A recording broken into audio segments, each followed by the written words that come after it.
Deal किया था उससे आगे अपन प्रोसीड करेंगे। लास्ट क्लास में हम लोगों ने डील किया था मेल रिप्रोडक्टिव सिस्टम और फीमेल रिप्रोडक्टिव सिस्टम के बारे में। जैसे कि कुछ बच्चों ने कमेंट किया था वीडियो में कि उनको सर कुछ डाउट्स हैं, जस्ट लाइक मैच्योरिटी क्या होता है और मेल रिप्रोडक्टिव सिस्टम के में थोड़ा डाउट है, तो उसको पहले क्लियर कर लेंगे, उसके बाद आगे बढ़ेंगे। तो पहले तो कुछ समझ लेते हैं मैच्योरिटी, ठीक है। ये बहुत ही कॉमन वर्ड है जो आजकल नॉर्मली आप सुनते हो, ठीक है। कोई भी आपके बड़े आपको अंकल लोग आते हैं, आप मस्ती करते हो तो आपको क्या बोलते हैं, बोलते हैं कि कोई बात नहीं ना, अभी मैच्योर नहीं हुए बेटा, ये बात मत करो, अभी तो मैच्योर नहीं हुए, तुमको इसका मतलब नहीं पता। तो मैच्योर होगा क्या है? सिंपल भाषा में, नॉर्मली बोलचाल वाली भाषा में मैच्योरिटी का मतलब होता है बड़ा होना, ना सिर्फ शरीर से, ना सिर्फ by body, actual by mentally भी, ठीक है। लेकिन बायोलॉजी में मैच्योरिटी का मतलब होता है सेक्सुअली मैच्योर होना। है समझ में आपको? जैसे हम लोग नॉर्मली क्या बोलते हैं, किसी भी बॉडी को बोलते हैं भाई मैच्योर हो गया, मतलब बॉडी बड़ा हो गया फिजिकली, बट हाँ मैच्योर हो गया, एक्चुअल में वो नहीं होता। मैच्योर क्या लोग बोल देते हैं, जैसे नॉर्मल बोलचाल की भाषा में बोल देते हैं कि भाई ये बंदा बहुत मैच्योर है, मतलब समझने की क्षमता इसकी बहुत अच्छी है, तो उसको भी मैच्योरिटी नहीं बोलते। बायोलॉजिकली मैच्योरिटी का मतलब ये तीनों को आप ले सकते हो चाहोगे, ये तीनों ही आपका मैच्योरिटी की पीरियड में आएगा। यानी कि ना सिर्फ बॉडी का बड़ा होना, ना सिर्फ मेंटली प्रिपेयर्ड या मेंटली डेवलप्ड होना, और ना सिर्फ सेक्सुअली, एक्चुअली तीनों का कॉम्बिनेशन मैच्योरिटी कहलाता है। यानी मैच्योरिटी का मतलब आपका सेक्सुअल भी ग्रोथ होना चाहिए, आपका मेंटली भी ग्रोथ होना चाहिए, और आपकी बॉडी भी डेवलप होना चाहिए, इसको बोलते हैं मैच्योरिटी, ठीक है। और अब रही बात नेक्स्ट डाउट की, जो आपका मेल रिप्रोडक्टिव सिस्टम है, ठीक है। तो मेल रिप्रोडक्टिव सिस्टम वर्क कैसे करता है, तो मैं यहाँ पर रफ डायग्राम के थ्रू आपको समझा रहा हूं, ठीक है। यहाँ पर ध्यान दीजिए, ये है आपका टेस्टिस, ठीक है, ये आपका टेस्टिस है। इस टेस्टिस में एक हार्मोन रिलीज होता है जिसको टेस्टोस्टेरोन बोलते हैं, जिसको टेस्टोस्टेरोन बोलते हैं। ये क्या होता है, इस हार्मोन की वजह से मैच्योरिटी आती है। कौन सी मैच्योरिटी? कौन सी? Sexual maturity. ऐसा समझे, हर एक हार्मोन अलग अलग काम करता है। अब रही बात हार्मोन की, चलिए एक बच्चे ने ये भी कमेंट किया था कि सर उसको हार्मोन समझ में नहीं आया, तो हार्मोन क्या होता है, ठीक है। तो हार्मोन क्या होता है? Hormone is a chemical, is nothing but a chemical. Hormone is nothing but a chemical जो हमारी बॉडी में रिलीज होता है और हमारी बॉडी को कंट्रोल करने में, कोऑर्डिनेट करने में, डेवलप करने में, फंक्शन करने में हेल्प करता है। तो हार्मोन एक ऐसा केमिकल है जो हमारी बॉडी में कंट्रोल, फंक्शन, रेगुलेट, हमारी बॉडी को क्लियरली बोल सकते हैं आप, रेगुलेट करता है। उस केमिकल को हार्मोन बोलते हैं, और ये हार्मोन हमारी बॉडी में इंटरनली प्रिपेयर होता है, ठीक है। और ये हार्मोन जहां से निकलता है, उस जगह को जहां से निकलता है, जैसे आप कहां से निकलते हो, घर से निकलते हो, तो घर आपकी जगह होगी, वैसे ही हार्मोन जहां से निकलता है उसको ग्लैंड बोलते हैं, उसको क्या बोलते हैं अपन? ग्लैंड बोलते हैं, ठीक है। इसके बारे में अपन जो अपना कंट्रोल एंड कोऑर्डिनेशन चैप्टर है उसमें पढ़ेंगे, अभी इसमें ध्यान नहीं देते, अभी फिर आगे बढ़ते हैं। चलिए, तो टेस्टिस में से निकलता है टेस्टोस्टेरोन हार्मोन। अभी टेस्टोस्टेरोन हार्मोन क्या करता है आपकी बॉडी में? सेक्सुअल मैच्योरिटी लाता है। क्या लाता है? Sexual maturity. और साथ ही साथ टेस्टिस यहाँ पर स्पर्म भी बनाता है। क्या बनाता है? स्पर्म भी बनाता है। स्पर्म क्या होता है ये मैं आपको पहले ही बता चुका हूं। Sperm is a male gamete, it's a male gamete. Male gamete क्या है? स्पर्म, यानी कि आपका जो रिप्रोडक्टिव यूनिट है वो आपका स्पर्म है। स्पर्म की वजह से ही रिप्रोडक्शन प्रोसेस आगे बढ़ता है। अब ये टेस्टिस यहाँ से स्पर्म बनाया, ये स्पर्म यहाँ से फ्लो करते करते करते करते जाएगा। अभी यहाँ पर बीच में उसको यहाँ पर कुछ मिल जाता है, क्या है? सेमिनल वेसिकल, और यहीं पर उसको एक प्रोस्टेट ग्लैंड भी मिलता है। ये जो है ये यूट्रस है, ठीक है, ये यूट्रस है, ठीक। और ये ऐसा जुड़ा रहेगा, यहां से ऐसे जुड़ा रहेगा। अभी होता क्या है ना, सेमिनल वेसिकल से और इस प्रोस्टेट ग्लैंड से दोनों में से एक लिक्विड निकलता है जो इस स्पर्म के साथ मिक्स हो जाता है, और स्पर्म के साथ अब यहाँ पर इस कंडीशन में स्पर्म आ गया, सेमिनल वेसिकल को भी पार कर लिया, प्रोस्टेट ग्लैंड को भी पार करके जब आ गया है तो यहाँ पर स्पर्म है और साथ में लिक्विड है। इन दोनों के कॉम्बिनेशन को बोला जाता है सेवन। इन दोनों कॉम्बिनेशन क्या बोला जाता है? सेवन बोला जाता है, ठीक है। अभी यहाँ पर ध्यान दीजिएगा, अभी यहाँ पर एक प्रॉब्लम है, इसका इस पार्ट में जूम करूं, जैसे मैंने आपको वीडियो बना चुका ऑलरेडी, मैं सिर्फ आपको यहाँ पर इलाबोरेट करके बता रहा हूँ, ठीक है। ये कुछ इस टाइप का है, यहां से यूट्रस जुड़ा हुआ है, जहां से यूरिन आएगा, और ये आगे ये उधर सेमिनल वेसिकल की थ्रू लिक्विड रिलीज हुआ है, और यहाँ पर कुल मिला के स्पर्म आ रहा है। अब होता क्या है, ये तो एक ही टनल है, पास होने के यूरेथ्रा तो एक ही है। अब इस यूरेथ्रा में स्पर्म आएगा कि यूरिन आएगा? तो प्रॉब्लम क्या होता है, जब कभी स्पर्म रिलीज होता है तब यूरिन की एंट्री बंद रहती है, यानी आप उस टाइम पर यूरिनेट नहीं कर सकते, और जब आप यूरिनेट कर रहे होंगे उस टाइम पर स्पर्म की एंट्री बंद रहेगी, आप स्पर्म को पास आउट नहीं कर सकते। आया समझ में? यानी दोनों एक साथ नहीं हो सकता, दोनों में से कोई एक ही चीज होगा एक टाइम पर, या तो आप यूरिनेट कर पाओगे या तो आप स्पर्म रिलीज कर पाओगे। ठीक है, अब ये स्पर्म रिलीज हुआ, लेट्स सपोज, क्योंकि हम लोग रिप्रोडक्शन के बारे में पढ़ रहे हैं, तो ये स्पर्म रिलीज होता है यहां पर यूरेथ्रा के थ्रू। ठीक है, यूरेथ्रा के थ्रू क्या होता है, स्पर्म बाहर निकल जाता है, और इस यूरेथ्रा के आउटर कवरिंग जिसको होती है उसको अपन बोलते हैं पेनिस। ठीक है, यही आपका मेल रिप्रोडक्टिव ऑर्गन है। आया समझ में आपको? तो ये था आपका डाउट जो कि मैंने क्लियर कर दिया है। ठीक है, बढ़ते हैं आज के टॉपिक पे हम। चलिए अब अपन आज के टॉपिक पे बढ़ते हैं। अपन लास्ट क्लास में पढ़े थे फीमेल रिप्रोडक्टिव सिस्टम के बारे में, उसको कंप्लीट कर लेते हैं। ठीक है, कल हालांकि वो कंप्लीट नहीं हो पाया था due to some reason, technical reason से कुछ। ठीक है, फोन वर्क करते करते अपने आप ही बंद हो गया था, इसका मतलब वीडियो बन पाया था। आज अपन इसको कंटिन्यू कर रहे हैं। ठीक है, तो फीमेल रिप्रोडक्टिव सिस्टम में हम लोगों ने बेसिकली वैसे तो लगभग सब कुछ पढ़ चुका है। ठीक है, कि कैसे एग रिलीज होता है, कैसे वो फर्टिलाइज होता है, कहां पर फर्टिलाइज होता है, फिर जाइगोट बनता है, जाइगोट से एम्ब्रियो बनता है, और एम्ब्रियो फिर डेवलप होकर फीटस बनता है। इतना पढ़ चुके थे अपन। अब इसमें कुछ कुछ पॉइंट्स हैं जो आपको जानना चाहिए, बहुत जरूरी है।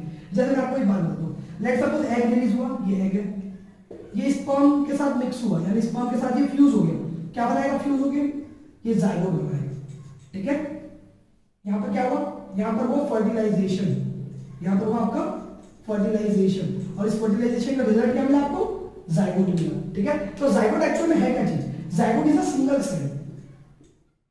ठीक है, zygote is a single cell body, zygote is a single cell. ठीक है, तो जाइगोट एक सिंगल सेल होता है, इसका साइज एक डॉट से भी कम होता है। आपको अगर ये डॉट विजिबल हो रहा होगा तो इस जो आप फुल स्टॉप लगाते हो ना, आप स्टेटमेंट लिखते हो तो फुल स्टॉप लगाते हो, उस फुल स्टॉप के साइज से भी छोटा होता है जाइगोट का साइज। आया आपको समझ में?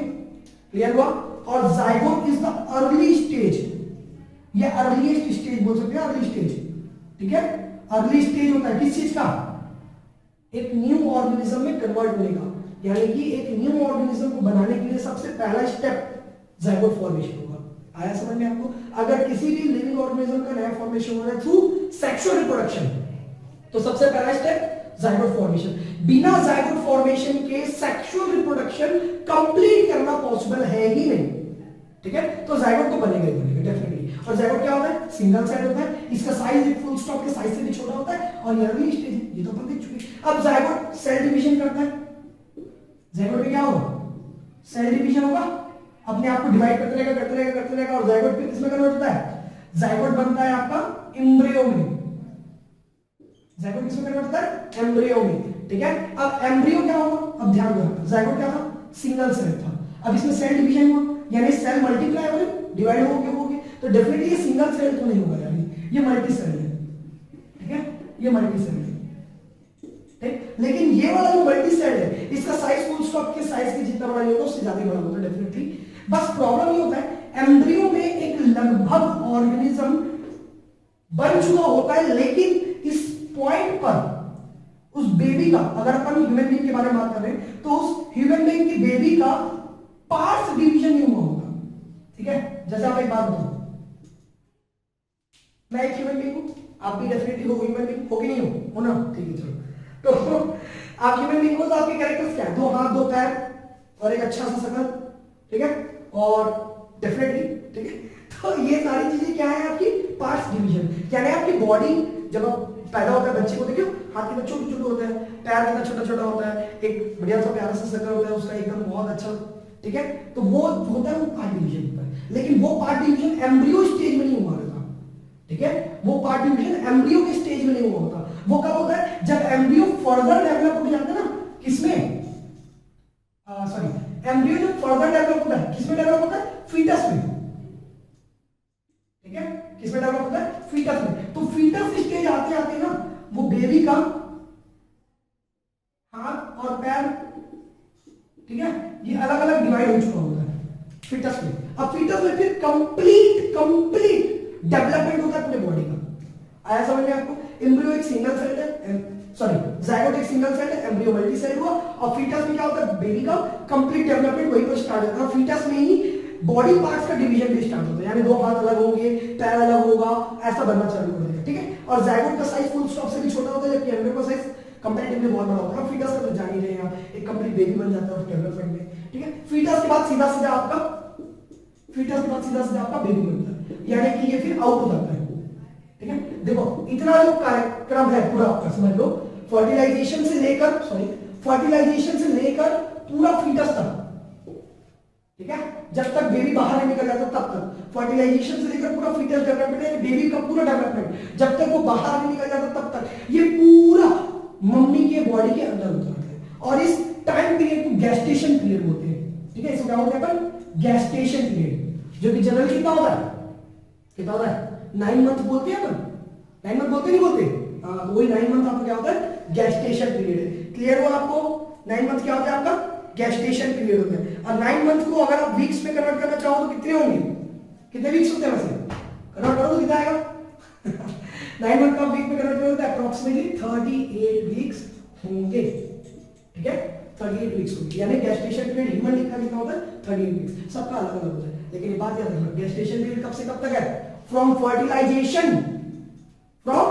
Fertilisation till the baby is out, ठीक है, क्रिकेट और आउट नहीं चल रही, ठीक है, तो आउट है बॉडी पार्ट के बाहर, यानी कि बेबी अब रियल लाइफ में या इन एनवायरमेंट में एग्जिस्ट करता है, मतलब बेबी बच्चा पैदा हो गया सिंपल भाषा में, ठीक है। तो जब तक बच्चा पैदा नहीं होता तब तक कहां से, फर्टिलाइजेशन से, यानी जब एग स्पर्म के साथ फर्टिलाइज होता है तब से लेकर जब तक बेबी बाहर नहीं निकल जाता तब तक का पीरियड गैस्टेशन पीरियड का होता है। ह्यूमन बीइंग में जनरली वो 38 वीक्स का होता है। हर एक ऑर्गेनिज्म में अलग अलग गैस्टेशन पीरियड होता है। जरूरी नहीं है कि अगर ह्यूमन बीइंग में 38 वीक में बच्चा पैदा हो रहा है तो एक डॉगी में भी, एक हॉर्स में भी, एक गोट में भी सब में 38, ऐसा कुछ नहीं होता। सारे लिविंग ऑर्गेनिज्म का अलग अलग होता है, किसी का सेम भी हो सकता है, ऐसी कोई बात नहीं है, ठीक है। लेकिन जनरली हम लोग ह्यूमन बीइंग के बारे में पढ़ रहे हैं, इस तरह से डिटेल में पढ़ रहे हैं, ये समझ में आया आपका, ठीक है। अब ध्यान दीजिएगा, यहाँ पर जो फीटस का डेवलपमेंट होता है, यानी बेबी का जो डेवलपमेंट होता है वो यूट्रस के अंदर होता है।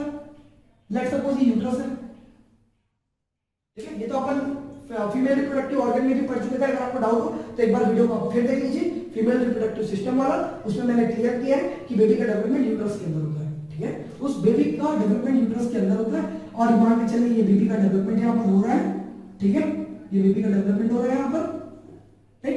और यहाँ पर ये जो है, ये अंदर का ये पूरा लिक्विड पार्ट रहेगा, वाटर ही लिक्विड रहता है, लगभग लिक्विड ही रहता है, पानी टाइप का लिक्विड रहेगा पूरा, ठीक है। और इस आप लोगों ने देखा होगा जब बच्चा पैदा होता है तो उसके नाभि से यानी उसके पेट से कुछ निकला रहता है, ऐसा कनेक्टेड रहता है, ऐसा कुछ एक वायर टाइप का चीज निकला रहता है ना, इसी को बोला जाता है अम्बिलिकल कॉर्ड। इसको क्या बोला जाता है, अम्बिलिकल कॉर्ड बोला जाता है। क्या बोला जाता है, अम्बिलिकल कॉर्ड बोला जाता है,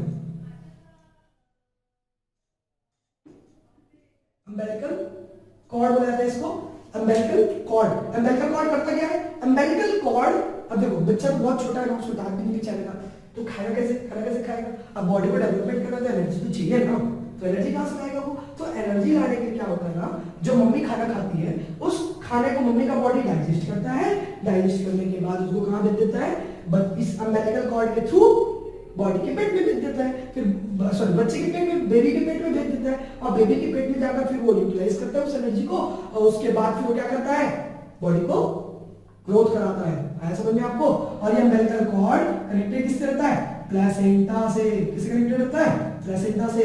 और ये सबसे इंपॉर्टेंट पॉइंट है एग्जाम पर्सपेक्टिव से, एग्जाम में क्वेश्चन पूछता ही है कि what is the role of placenta. Placenta का रोल क्या है बेबी के में, तो भैया बिना प्लेसेंटा के कोई बेबी डेवलप हो ही नहीं सकता। क्यों, क्योंकि बेबी के बॉडी में न्यूट्रिएंट पहुंचाना यानी फूड एनर्जी पहुंचाना और बेबी की बॉडी का वेस्ट मटेरियल को वहां से बाहर निकालना, सबका जिम्मेदारी प्लेसेंटा का है। यानी प्लेसेंटा क्या करता है, न्यूट्रिएंट भी पहुंचाता है और साथ ही साथ वहां से जो वेस्ट मटेरियल उसको बाहर भी निकालता है। तो ये रोल है प्लेसेंटा का। ये बहुत ही इंपॉर्टेंट है, बहुत ज्यादा इंपॉर्टेंट है पॉइंट, हमेशा याद रखिएगा इसको, प्लेसेंटा क्या होता है करके। आई होप इतना तो हम लोगों को समझ में आ गया होगा। गेस्टेशन पीरियड में अपन देख चुके। लास्ट क्लास में हम लोगों ने एक और पॉइंट पढ़ा था, मेनार्च और मेनोपॉज। मैं आपको और क्लियर कर देता हूं। मेनार्च क्या होता है, मेनार्च यानी होता है एक ऐसा टाइम या एक जब कभी भी फीमेल बॉडी का सबसे पहला मेंस्ट्रुएशन साइकिल होता है, ठीक है, जब फीमेल बॉडी का सबसे पहला मेंस्ट्रुएशन साइकिल होता है तो उसको बोला जाता है मेनार्च।